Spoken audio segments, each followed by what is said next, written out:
Hello, good afternoon, actually, good evening. I am super late today.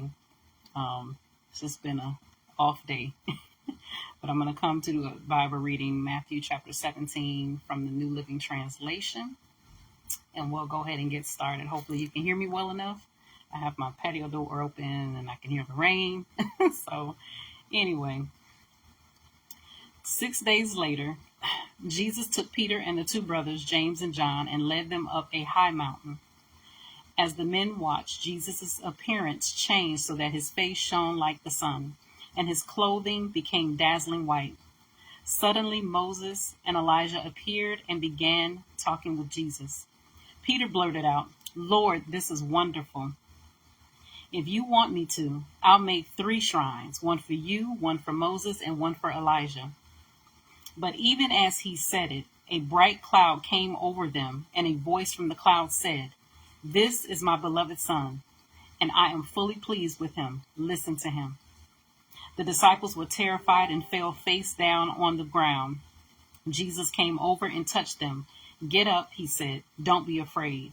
And when they looked, they saw only Jesus with them.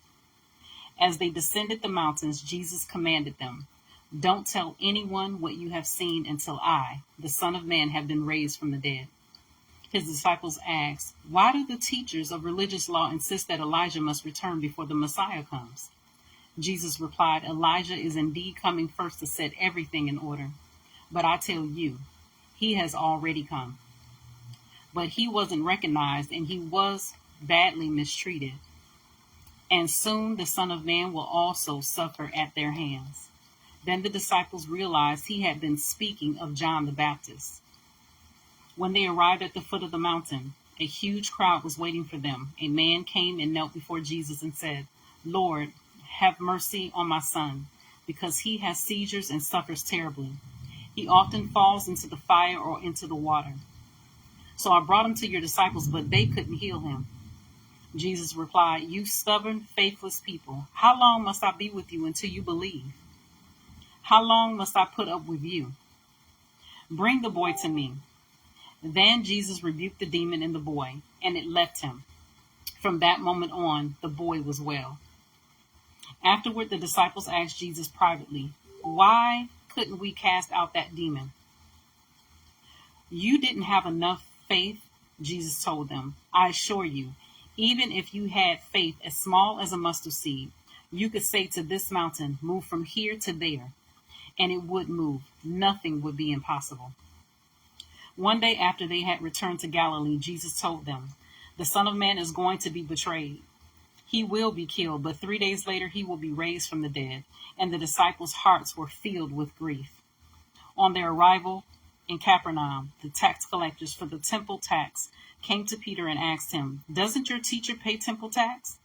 "Of course he does," Peter replied. Then he went into the house to talk to Jesus about it. But before he had a chance to speak, Jesus asked him, "What do you think, Peter? Do kings tax their own people or the foreigners they have conquered?" "They tax the foreigners," Peter replied. "Well then," Jesus said, "the citizens are free. However, we don't want to offend them. So go down to the lake and throw in a line. Open the mouth of the first fish you catch, and you will find a coin.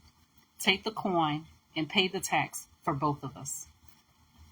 So that was Matthew chapter 17 from the New Living Translation. I pray that the word be a blessing to you. I pray that it pricks your heart, that you go back and read the word for yourself, develop your relationship with the Lord, and just develop an ear and a heart and a will to develop your relationship with God and just draw near to him, draw closer to him.